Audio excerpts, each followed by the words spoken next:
आज होगी आपकी पुरानी यादें ताजी। ये वाला म्यूजिक सुनो।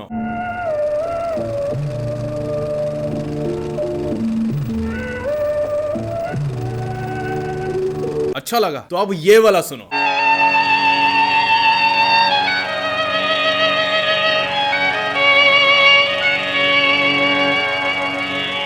ये दोनों अलग अलग म्यूजिक है। आखिर कैसे हिटलर से लेकर आइंस्टाइन तक का कनेक्शन इन म्यूजिक से है। हो सकता है इस म्यूजिक की हिस्ट्री को जानने के बाद आप थोड़ा सा रो सकते हैं, तो थोड़ा सा स्ट्रॉन्ग रहना। इन म्यूजिक के पीछे छिपी है एक दर्दनाक कहानी। इस बंदे को देखिए, दुनिया में अगर किसी ने सबसे बड़ा इलेक्शन में स्कैम किया है तो वो यही बंदा है। मिलिए किम पीक से। इसके सामने किताब खोल दो, ये दोनों पन्नों को एक साथ पढ़ लेता था, अपनी आंखों को अलग अलग डायरेक्शन में भेजकर। तो कैसे करता था ये सब कुछ, जानेंगे आज की वीडियो में। तो आज की वीडियो को बिल्कुल भी स्किप मत करना, क्योंकि इस एपिसोड का नाम है क्या बात है। अब आप एक एवरेज किताब को कितने समय में पढ़ सकते हो? यूजुअली 5 से 6 घंटे तो लग ही जाते हैं। पर मिलिए इन भाई साहब से। इनका नाम है किम पीक। जिस किताब को मैं 6 घंटे बता रहा हूँ, उस किताब को ये बंदा आधे घंटे में पढ़ लेता था, क्योंकि ये अपनी दोनों आंखों से अलग अलग पन्ने पढ़ रहा होता था, वो भी सेम टाइम पर। और हर पन्ने का हर अक्षर उसे याद होता था। इसने अपनी पूरी जिंदगी में 12,000 बुक्स को पढ़ लिया था, और उसे एक एक शब्द उस किताब में पढ़ा हुआ मेमोराइज था, मतलब याद था। जब भाई साहब पैदा हुए थे तो डॉक्टर्स ने कहा था कि ये बच्चा अपनी जिंदगी में अच्छे से चल भी नहीं पाएगा। दरअसल किम को ऑटिज्म स्पेक्ट्रम डिसऑर्डर था, जिसमें कम्युनिकेशन और बिहेवियर प्रॉब्लम्स होती हैं। पर इस तरह के लोग बहुत होशियार भी होते हैं, क्योंकि वो दुनिया को एक अलग तरीके से देखते हैं, अलग नजर से देखते हैं, जो नॉर्मल बंदा नहीं देख सकता और नहीं कर सकता। किम पीक 1951 में पैदा हुआ था, और 2009 में इसके दिल रुकने की वजह से मौत हो गई। किम पीक पर एक ऑस्कर विनिंग मूवी भी बनी है, जिसे आप ऑनलाइन ओटीटी प्लेटफॉर्म्स पर देख सकते हो। वैसे भी आजकल मोबाइल पर मूवीज देखने का जमाना है, और इंटरनेट भी सबके पास रहता है, और apps like Hotstar, Prime Video, Sony Liv वगैरह, इन्हें आप एक क्लिक में डाउनलोड कर सकते हो। लेकिन एक दिक्कत है, आजकल ओटीटी सब्सक्रिप्शन प्राइसेस को आग लगी हुई है। इतना पैसा चार्ज करते हैं कि सारा मूड खराब कर दिया, और दाम बढ़ता ही जा रहा है। इसलिए भाई मैं तो फ्लिक यूज करता हूँ, क्योंकि भाई क्या ही डिस्काउंट है। फ्लिक के बारे में नहीं पता, मतलब पैसे फूक रहे थे अब तक। फ्लिक सब्सक्रिप्शन मार्केट प्लेस और मैनेजमेंट ऐप है, जहां आप अपने फेवरेट ओटीटी प्लेटफॉर्म का सब्सक्रिप्शन परचेज और रिन्यू कर सकते हो, वो भी डिस्काउंट पर। सोने पे सुहागा तो ये है कि अभी फ्लिक की बिग फैट फ्लिक सेल चल रही है, जो कि 18 सितंबर तक है, जिसमें 70% तक सब्सक्रिप्शन डिस्काउंट और एक्स्ट्रा कूपन रिवॉर्ड सब कुछ मिलेगा। प्राइम वीडियो और हॉटस्टार पर तो 450 रुपए तक का डिस्काउंट है, और कल्ट फिट, गाना, स्किल शेयर, कुकू एफएम वगैरह पर 70% तक डिस्काउंट, और हर 6 घंटे में नई डील्स आएंगी। सो कीप चेकिंग, क्योंकि 2 महीने पहले जब ये सेल आई थी तो मेरा तो हजारों का फायदा हुआ था। अब बिग फैट फ्लिक सेल के होते हुए अगर आप पूरे पैसे देकर सब्सक्रिप्शन ले रहे हो, या अपने फ्रेंड से पासवर्ड की भीख मांग रहे हो, तो लानत है। इसलिए कह रहा हूँ, सब्सक्रिप्शंस के दीवाने हो तो फ्लिक को अभी डाउनलोड करो। डिस्क्रिप्शन में लिंक दिया हुआ है, और मेरे लिंक से अगर आप ऐप डाउनलोड करते हो तो पहले 1000 लोगों को 100 रुपए के फ्लिक कॉइन मिलेंगे सब्सक्रिप्शन में यूज करने के लिए। तो जाओ डाउनलोड करो फ्लिक को। Don't pay full price for subscription, get on flick.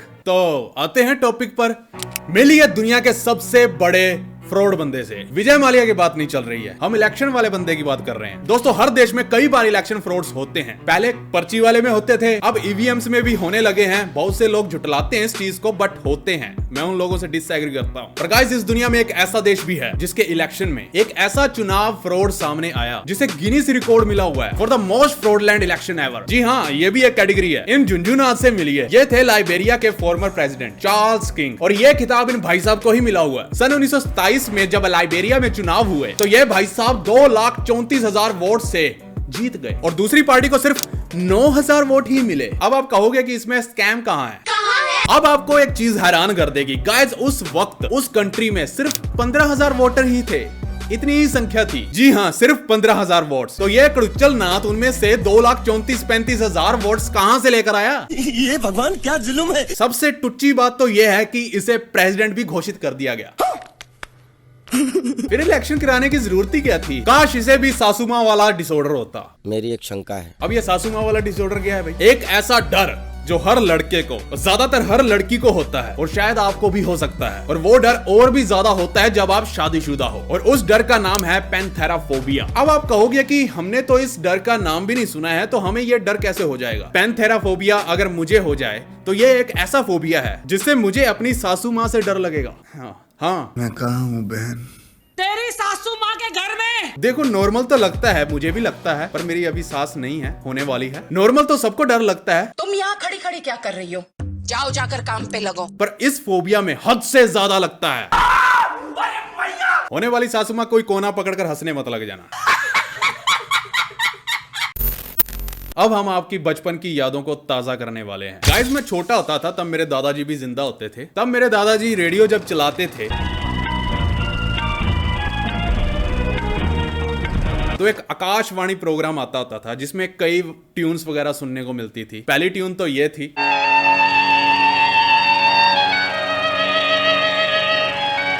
कभी कभी ये वाली ट्यून भी सुनने को मिल जाती थी।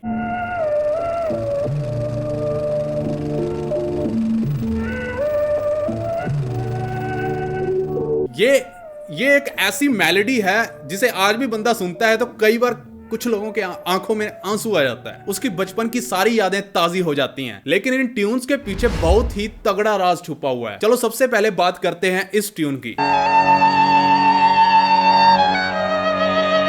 गाइस, ये ट्यून इंडिया के लगभग हर बंदे ने सुना होगा, अगर कोई म्यूजिक सुना हो या ना सुना हो, पर यह ट्यून इंडिया के कश्मीर से कन्याकुमारी तक हर किसी ने सुना होगा। यह सिग्नेचर म्यूजिक ट्यून है AIR की। ऑल इंडिया रैंक की बात नहीं कर रहा हूं, ऑल इंडिया रेडियो की बात कर रहा हूं। शायद आपको पता हो, पर आपको यह डेफिनेटली नहीं पता होगा कि इस ट्यून का कनेक्शन हिटलर से लेकर एल्बर्ट आइंस्टाइन तक था। बहुत से लोगों को लगता होगा कि ये ट्यून किसी इंडियन बंदे ने बनाई होगी, लेकिन मैं आपको बता दूं कि इसे कंपोज किया है एक ज्यूइश रिफ्यूजी ने, जो सन 1934 में नाजीज से डर के, मतलब हिटलर से डर के यूरोप छोड़कर भारत बॉम्बे में शिफ्ट हो गया था और करीब 12 साल तक इंडिया में रहा। इस महान ट्यून को बनाने में हाथ था इन भाई साहब का, जिनका नाम है वॉल्टर कॉफमैन, जो कि एक जूइश था और एल्बर्ट आइंस्टाइन का एक क्लोज फ्रेंड भी। उसने करीब 10 साल तक इंडिया में ऑल इंडिया रेडियो में एज ए म्यूजिशियन की तरह काम किया। सालों तक भारतीय लोग जिस ट्यून से सुबह की शुरुआत करते थे, शायद उन्हें पता भी नहीं था कि उसका कंपोजर एक इंडियन नहीं था। सन 1946 में वो इंग्लैंड चले गए। बचपन से हमेशा इसे रेडियो पर सुना करते थे, लेकिन आज इसे सुनकर ऐसा लगा जैसे कि ये व्यक्ति अपने पीछे खींच लिए जा रहा हो। इन महान म्यूजिशियन को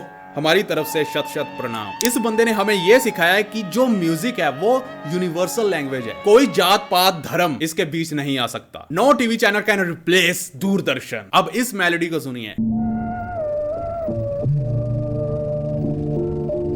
यह मेलोडी बचपन की याद दिलवाती है। ये तो पक्का 100% आप सब ने सुनी होगी, नहीं सुनी तो फिर तो आप पाकिस्तान में रहते होंगे। ये ट्यून है दूरदर्शन की, जिसमें हम अपना फेवरेट शक्तिमान, जूनियर जी, महाभारत और मेहर जैसे नाटक वगैरह, सीरियल वगैरह और क्रिकेट मैच, इंडिया पाकिस्तान वाला, सब कुछ यहाँ देखते थे, वो भी बिल्कुल फ्री में। अब आप सोचोगे कि ये वाली जो ट्यून है, मेलोडी है, इसे बनाया किसने था? इस सिग्नेचर म्यूजिक को एक महान शख्स ने बनाया था, पंडित रविशंकर जी ने। उनको मैं नमस्कार कहना चाहूंगा, क्योंकि ये ट्यून बहुत ही सूदिंग फील देती है। ज्यादा बोल गया, लेकिन मन को शांत कर देती है और ऐसा फील होता है कि हम बहुत पीछे जा चुके हैं, मतलब कुछ साल पीछे जा चुके हैं। दूरदर्शन की शुरुआत सन 1959 में ऑल इंडिया रेडियो ने एक एक्सपेरिमेंट के तौर पर की और 1965 में इस पे सिर्फ 5 मिनट की न्यूज दिखाई जाती थी। मतलब 5 मिनट की न्यूज को टेलीकास्ट किया जाता था। सन 1976 में ऑल इंडिया रेडियो को टेलीविजन सर्विसेज से अलग कर दिया था और सबसे पहला कलर टेलीविजन टेलीकास्ट 1982 में इंदिरा गांधी की इंडिपेंडेंस डे की स्पीच को किया गया। और क्योंकि ये एक गवर्नमेंट फंडेड चैनल था, तो जमाने के साथ ये उतनी इनोवेशन नहीं कर पाया। जो हाल BSNL का हुआ, वही हाल इस चैनल का हो रहा है, क्योंकि डिसीजन मेकिंग पावर इनके पास बिल्कुल नहीं है। कोई टीवी चैनल इसे रिप्लेस नहीं कर सकता, पर किया जरूर है, पर दिल से तो नहीं। क्या आपका भी दूरदर्शन की पुरानी दुनिया में वापस जाने का मन करता है? I miss the old days. आप भी इस म्यूजिक को फील करिए और आप में से कई लोगों की आंखों में आज आंसू भी आए होंगे अपने पुराने दिन याद करके। वो भी एक दिन था जब न्यूज चलाने से पहले जन गण मन बोला जाता था और छाती चौड़ी हो जाती थी, लेकिन आजकल मैंने आपकी बहुत सारी यादों को ताजा किया है। अब कुछ नए सवालों पर नजर डालते हैं। अब मैं आपसे एक ऐसा सवाल पूछने वाला हूं जिसका जवाब सिर्फ जीनियस बंदे दे पाएंगे, लेकिन उससे पहले आज का लाइक एम कर लेते हैं। गाइस, आज का लाइक एम है 1 लाख लाइक, पूरा विश्वास है, कर देना। तो ये रहा आज का सवाल। एक लड़की अपने गनमैन के साथ जंगल में गई और उसे एक पेड़ पर 5 पक्षी बैठे हुए दिखे, जो कि बहुत ही रेयर प्रजाति के थे। तो वो लड़की अपने गनमैन को कहती है, मतलब ऑर्डर देती है कि क्या तुम इन्हें मेरे लिए शूट कर दोगे? तो गनमैन ने उसके ऑर्डर का पालन करते हुए ऐसा ही किया, पर एक भी पक्षी नहीं मरा। ऐसा क्यों? अगर आप बहुत ही ज्यादा जीनियस बंदे हो तो इसका उत्तर दे पाओगे। अगर जिसको इसका उत्तर पता है नीचे कमेंट कर दो। अगर नहीं पता इसका उत्तर तो आपको पता है कि कहां पर आप जाकर देख सकते हो। इंस्टाग्राम पर ये रहा अपना user name Amritpal Singh BWT, नहीं तो नीचे कहीं पर आपको लिंक मिल जाएगा, जाकर आराम से देख लीजिए और फॉलो भी कर देना यार, बहुत टाइम बाद कह रहा हूं। और बोरिंग जिंदगी से छुटकारा पाने के लिए इस चैनल को सब्सक्राइब करना नहीं करना वो आपकी मर्जी है, आपके ऊपर छोड़ता हूं। तो फिर से मिलते हैं नेक्स्ट एपिसोड में महाकाल के आशीर्वाद से। तो बिना गाली दिए ओके बाय।